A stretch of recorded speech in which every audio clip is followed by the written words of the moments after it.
Hi guys, Josh here, and in this video, I'd like to talk about some of the upcoming Nintendo Switch firing games set to release in 2024 that I'm excited for, but more specifically, games that are already on other platforms but still waiting for a Switch release. I'll also be giving you some of my thoughts on the current PC versions of these games, so that should give you a little idea of what to expect of them. If you've been watching my channel for a while, you've probably heard me talk about these games a lot already, but I often get asked for a list specific to the Switch, so here it is. Let's start with what is likely the most anticipated one, and it doesn't need much of an introduction at this point, Coral Island. This game came out in early access for PC in 2022, got its full release along with PlayStation 5, Xbox Series X and S versions in November 2023, but this year it should be coming to the Nintendo Switch, along with content updates for all platforms. As exciting as it is, however, I am a bit concerned as to how the Switch version will run.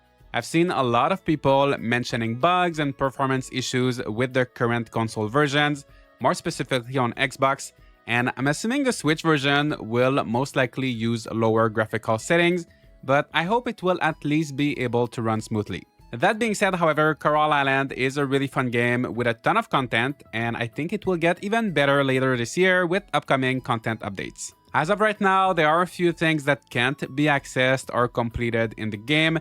There are also a few bugs, especially when it comes to decorating your farm and using the sheds, so hopefully all of that will get fixed.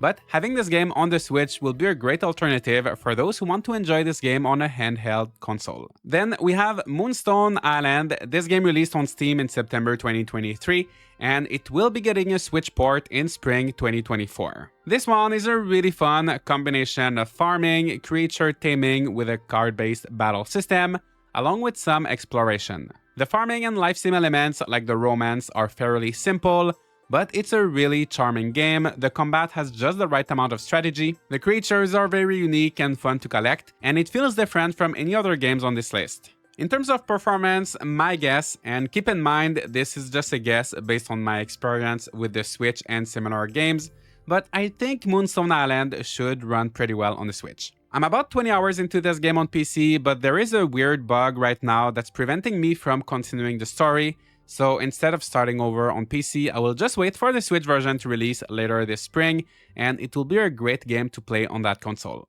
The following game, I feel like I never took the time to properly talk about on this channel, but I'm about 15 hours in, and every time I get to play it, especially with friends, I just have so much fun. Corekeeper has been available in early access on Steam since March 2022, but in summer 2024, we will be getting the full release, along with Xbox One, Series X and S, PlayStation 4, PlayStation 5, and of course Nintendo Switch versions. This game puts you underground with up to 7 of your friends, where you have to explore different biomes, fight giant bosses, craft equipment, as well as farm and prepare food, and it can be played on your own, but it's one of these games that are a lot more fun in multiplayer, since the bosses can be a bit challenging, and it's really fun to divide the tasks according to each of your specialties chosen when creating your character. Also, in most games on today's list, you can decorate, but in this one, I found that building a base was especially fun, and it reminded me of games like Minecraft or Terraria. I'm really looking forward to the Switch version, but just one thing to keep in mind with this game, especially since it focuses on multiplayer,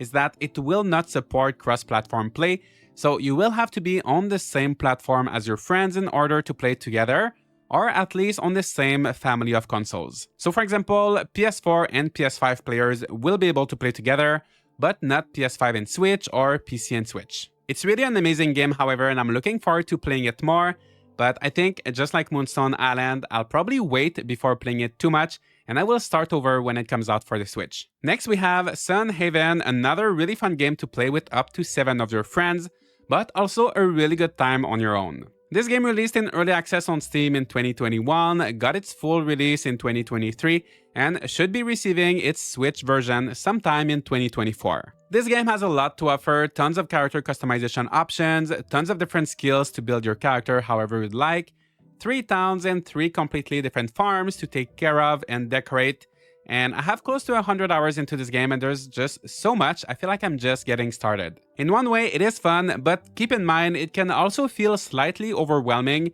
and I feel like this game can feel a bit bloated in terms of content. For example, each of your 3 farms has different crops it can grow, different crafting stations, and items that will be required to craft with them, and they're planning to add even more content in the future. I think more is not always better, and at one point it's a bit too much, but it's also such a fun game, so if you can get into the mindset that it's okay not to do everything, you will enjoy it. We don't know yet if it will support cross-platform play when it comes to multiplayer, so that's one thing we'll have to check. And I'm also wondering how it will perform, because even though it is a pixel art game, sometimes there are lots of things happening on the screen at once. Lastly, the controller support right now is not ideal. It can feel clunky at certain times, like in the menus, but they've been improving this a lot since the game launched, so I'm hopeful that they can get everything right by the Switch release. Next we have Snacko, which released for Steam in early access last December, after what felt like a very long wait since it was originally supposed to be out in 2022. PlayStation 4, PlayStation 5, and Nintendo Switch versions are set to release sometime in 2024. I'm about 15 hours into this one, and even though it just started early access, the main gameplay loop and story is there. You play as a cat who arrives on an island that has been abandoned, and your goal is to restore it. You build houses and shops and invite other animals to live on the island, and in the full game, you will also be able to romance them. What I like the most about Snacko is the art style. It mixes 2D characters with 3D environments.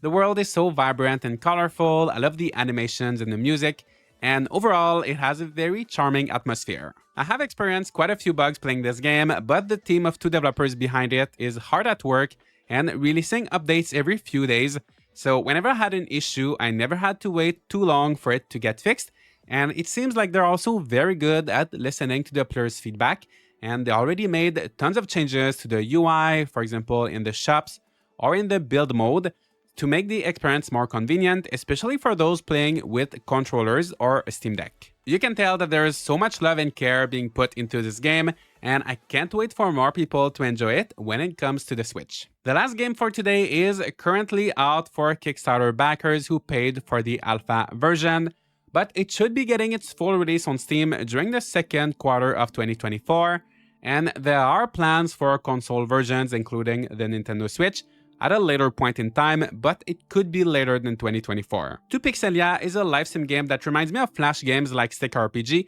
as well as the Sims games that were on the GBA and DS. You move to a new city, you have to take care of your needs, decorate your apartment, work some part-time jobs, but you also get to choose a lifelong dream like becoming a president, an artist, or even a criminal. Each path provides you with different gameplay mechanics, and I just love the freedom that this game gives you, along with the feeling of living in a city as opposed to the countryside like in most games, but you will also be able to move to the countryside and have a farm if you'd like. My only big issue with this game right now is that there are lots of mini games, and some of them can be very tedious or difficult. One of them is at the nightclub where you have to dance, and I will say I'm pretty good with rhythm games usually, but in this one you have 8 different keys, each associated with a specific move, but all of the moves look very similar and it's really hard to get any of them right. I feel like this could be made easier simply by replacing the moves with the actual keys, but anyway, the game has a lot of minigames like these, and I wonder how well they will translate to a controller. Fortunately, there's still some time ahead before this game comes out for consoles, so things can still be fixed. So these are 6 games that I've been playing on PC recently for which I'm looking forward to their Switch releases. Let me know which one you're looking forward to the most, and please tell me what is your favorite platform to play farming games. For me, I play most games on PC since that's where we have the biggest selection, but if a game is available on both PC and Switch, I will go for the Switch if the game was designed with that console in mind, for example Fae Farm or most Story of Seasons games that tend to perform well and play smoothly with the controllers.